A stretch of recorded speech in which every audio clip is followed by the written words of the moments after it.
diagram of tank 18 is located on page 27 of 165 in your waste determination document. Once we enter the tank, we will begin with a view of the northeast riser and will work clockwise around the tank. We will take a quick tour of the tank and then we'll focus on each riser independently. We are now accessing the center riser through a small diameter port located on the perimeter of the center riser. The riser is approximately 5 feet long. What you are seeing is the line of sight view from this port all the way to the bottom of the tank, which is 45 feet deep from the bottom of the riser. The northeast riser has the pump mast that has the heel removal transfer pump and final dewatering pump installed on it. Moving clockwise, we see the east riser with a standard SRS slurry pump. The southeast riser contains the abandoned evaporator feed pump injector system.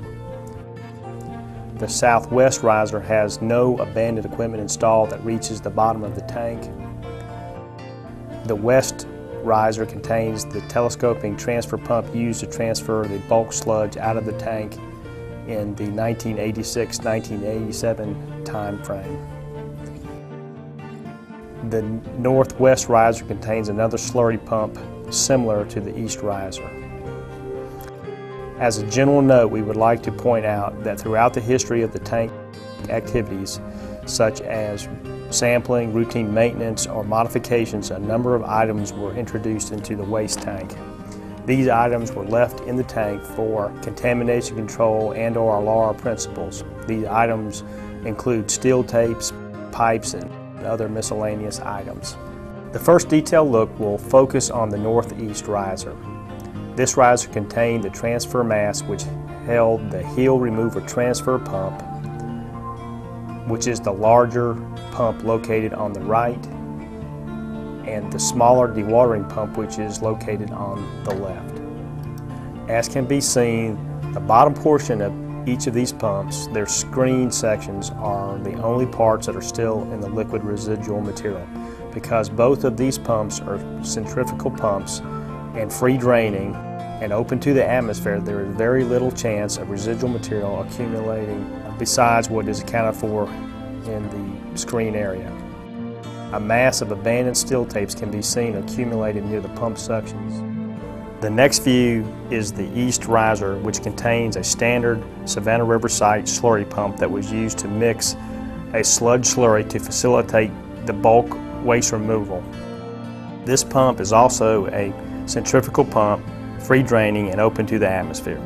As can be seen in this video, we have clear margin between the pump's bottom screen and the residual liquid level. The next view is the southeast riser that contains an abandoned variable suction evaporator feed pump. From the bottom of the riser, two small diameter pipes extend approximately 37 feet and join at an injector device.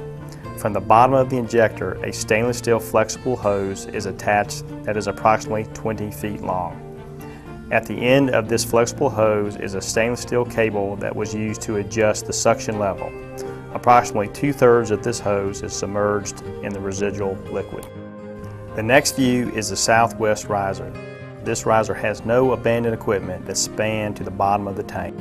The 4-inch penetration below the riser is a transfer line known as the cascade line that was connected to tank 20 to tank 18.